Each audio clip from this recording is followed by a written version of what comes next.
Hello everyone.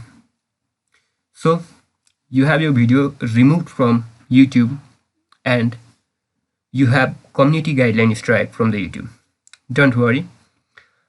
I have also one of my video removed from my YouTube channel and I have got the community guideline strike warning.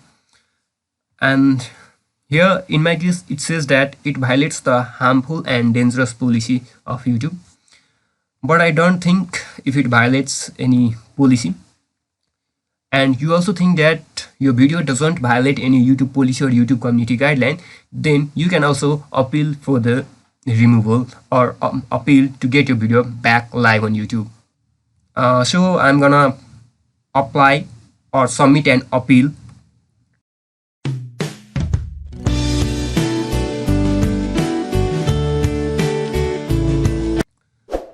We're just going to Creator Studio.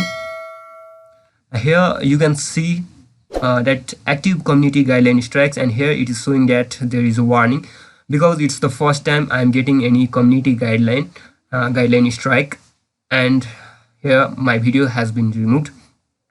So we're gonna click on active community guideline strikes here, and here is the video title, how to see connected Wi-Fi password in Nepali. The content of the video was in Nepali, and here it says, here also it clearly says that it violates the harmful or dangerous content policy, but I don't think so. I don't think it violates any policy like that. So I'm gonna appeal.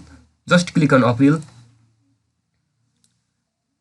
and I just want to tell one thing, that if you have got any community guideline strike, you have to apply or appeal within 7 days. After that you won't be able to appeal for the content or appeal for the YouTube community guideline strike removal. So you have to write a little bit here why you are submitting an appeal, and you have to write a little bit about your video too. So I'm gonna write a little bit about here, and here it is. I'm asking the YouTube team for the manual removal and mention a little bit about my video. And here I have written like this: hi there, can you please take a manual look at this video? I believe it doesn't go against any YouTube community guidelines. It's simply a video showing people how to check their connected Wi-Fi password from their Android phone without rooting their device, and there is no any harmful or dangerous content used in this video. Thank you. And having this much or writing this much, we're gonna submit this appeal, and we are gonna submit this appeal. Just click on submit, and in this way you can appeal for the removal of YouTube community guideline strike and get your video back live on YouTube.